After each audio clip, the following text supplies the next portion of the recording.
This is the tale of the tang in your rajma, the delight in your chutney, and that juicy bite in your sandwich. This is the legend of how a hero arrived on the shores of India barely 200 years ago and took our curries and chutneys by storm. This is the story of Tamater.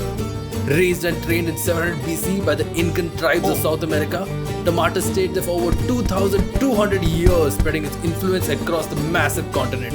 Then some dudes from Europe walked in with their guns and funny hats and decided to take the tomato along with them, beside the mountains of gold, of course. But the tomato was less concerned about the grandest of larcenies. It had waited long enough for its moment in history. And boom, it stepped into the limelight like it was born for the world stage. It was a sensation. Salaciously red, tomato mania swept Europe.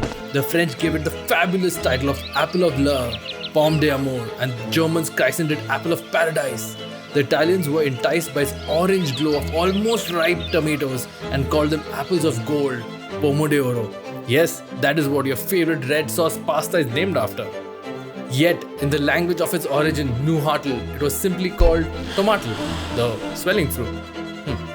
While the tomato's color and beauty was being celebrated across Europe in the 16th century, people were still suspicious of who it was inside. They thought since the tomato resembled its cousin, the deadly nightshade, it too was poisonous. The common man who ate the apple on the wooden plates loved the very tangy, sweet, juicy bite. So much so, the aristocrats decided to give it a try. But our hero knew where his loyalties lie. As the aristocrats ate the poor man's apple on their lead-laden fancy pewter plates, its acidic juices leached the lead right out. It was death by poison apple. Eventually, royals figured out that the plates were the problem and not the plant.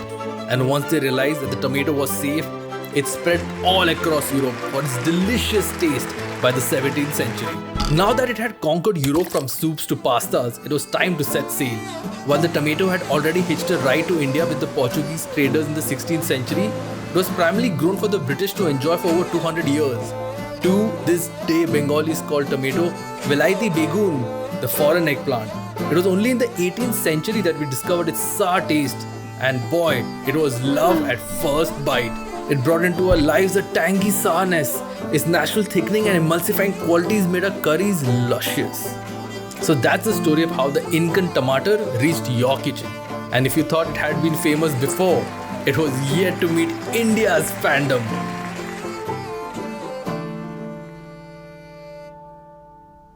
I hope you enjoyed the story of the tomato. We tried something a little different this time. And if you like it, please put it in the comments. Also, if you want to see another story in the same format, definitely put it in the comments. We read through all of them. And if you like this content, you will definitely like our podcast right here, Indo-Foreign Food Feuds. Also, subscribe to our channel Padhaku Panda. We make new episodes every Friday.